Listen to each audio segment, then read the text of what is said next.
I said, you need to be prepared to go into the bottled water business, and pretty soon they're going to start selling air to you too. I think a lot of gas stations now are even selling air. But I said, go into the bottled water business. And I got a chart to show you how to go into the bottled water business, how you set it up.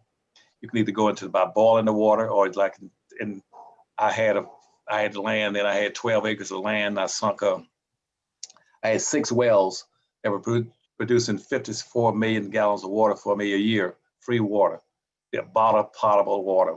And I wanted some blacks to go into the bottled water business. And the water right now is selling for about 2 or 3 times more expensive than gasoline. You go right now and buy a little small pint of water in a store. You're gonna pay about at least $2, almost $2 for it. And then and you would have to pay that's 4 times what you'd be paying for a little pint of gasoline. So a bottled water business, I'd go in there and I'll show you how to set up the whole business with the bottled water. And if you just take regular line water from a water plant, you have to boil it though to make sure you got all the germs out of it. And you can set up bottled water businesses, and you can send it around the country and do extremely well in bottled water. But that's another business that was wide open in 19. He says, no, nobody's gonna be buying water. And now 2 or 3 of the biggest industries in this country are the bottled water businesses. But those businesses do not belong to Americans. They're coming in from overseas, from Europe. And most of them trying to go right into the Great Lakes and suck the water out of the Great Lakes and bottle it and send it out to other countries. And but I wanted blacks to get into that. On this chart right now, see, one of the things that one of the biggest business you can make money off would be what am I calling it? Shoot. Oh, not snails. Not snails. I'm talking about. What's that little thing? Looks like a snake now. My mind's getting weak on it. Looks like a snake. Yeah. Eels. That's what I'm trying to get to. Eels. When I found out, I was closing my operation down when I found out about the eels. Man, eels you can make some eels going out of the world, and the eels, you have the problem with getting them. You have to be able to catch them. Most of them come out up around and way north of New York, Maine, up in that area. Every year they come out and spawn. But if you had an eel well, you don't need one tank. Sometimes those things sell for sometimes, you don't believe it, $500 and $600 a pound. Did you know that? No, I didn't know that. Yeah, and see, that's a big secret. I didn't know it. And then the markets in the Far East, they consider those to be delicacies in the Far East. And I was gonna put blacks in my operation into the eel business, but I decided to go out, but I couldn't find blacks interested in doing some of that stuff. But let me ask you about this. Let me ask you about this, Dr. Anderson. The water shortage issue. I was real curious about that. When you were predicting that the water shortages were coming, what was driving that prediction? Like, what did you see that led you to think that water shortages were going to occur? Changing climatic conditions now, and where you're gonna have water shortages. The first place they're gonna hit is gonna be out west, and see, we had a lot of major farms out west that were raising everything like tomatoes and cabbage. As a matter of fact, the Mexicans right now are putting our tomato companies out of business because of the water shortages already in California and in Arizona and New Mexico. And so people are trying to get their tomatoes from Mexico. Mexico was killing us up, killing our tomato business. But you can have water shortages, and I wanted blacks to get in that business for either bottled water or for just aquaponics. And I told them, and the major industries for selling aquaponics would be the Midwest. And then I got charts to show you how to do that, but you don't have any of that kind of stuff, so you won't be able to show it to them. But all the stores, grocery stores in New York and those areas, they buying a lot of vegetables from everything from the big cities all the way down the coast. And fresh vegetables is a hot thing right now. Everybody wants fresh food.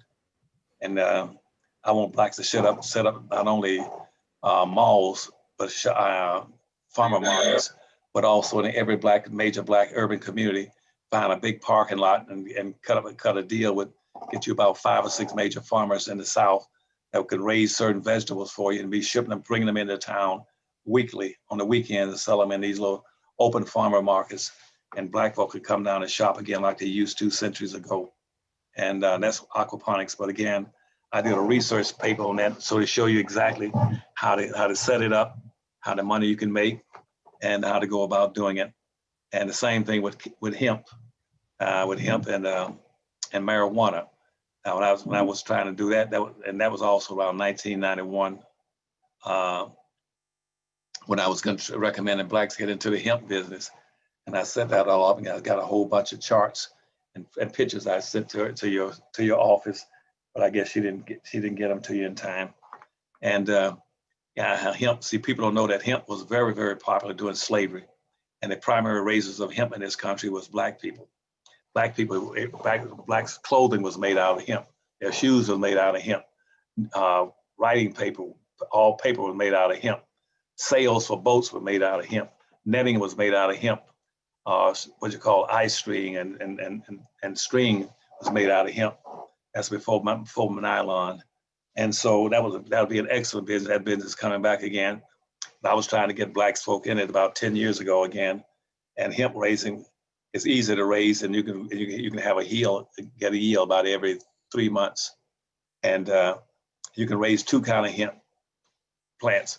One is a flowering hemp on one side that people take, people are taking a recreational attitude about smoking marijuana, and they smoke it and get high off of it, with a THCH in it.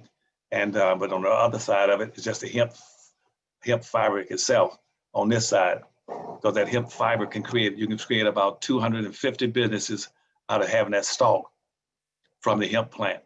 And all it is you cut that down after about 6 weeks to a month, 2 months, cut that down. You have to have it ground up, and once you grind it up, you can take that hemp and make all kind of products from bedding to matting to all kind of things, and automobiles, steering wheels, all kind of stuff, all kind of business. And then in my book, I wrote the Bible on that one, and I named about 200 businesses you can go into for blacks, and just in the hemp plant, either by going into the marijuana plant where they're going to be smoking it, or going into creating CBD oil to rubbing oil on your body, or just a fiber where you can just start fiber businesses and make clothing out of it. But people were raising hemp way back during slavery. Thomas Jefferson and George Washington were two of the biggest raisers of hemp back in those days, and they were also smoking a lot of hemp too, and rubbing that oil. But you got a little in. But right now it's very expensive, the oil now.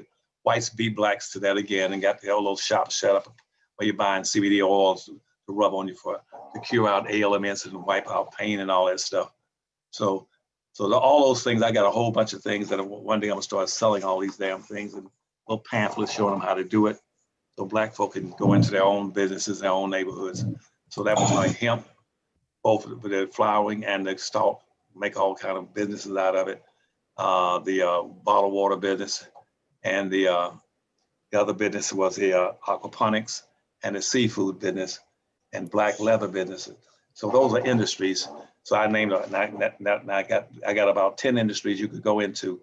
The nice thing about it, I'm hopeful right now that it comes about March or late March or early April. I'm trying to get some people right now to start to donate the money into a special pool where I can help black folks start some of these industries, and either by giving them some grant money, or giving money to get it for additional capital investment into the business, or thirdly for a loan basis. And I'm gonna try to set up an organization, a business for that sometime between now and the spring. So I'll help some blacks start these different businesses that I just mentioned to you. And the industries, and around these industries must be located into the black community, and where they can provide jobs for black folk, products and services for black folk. But anything you want, you can be able to go into the black community and buy it. But on the other side of it, you got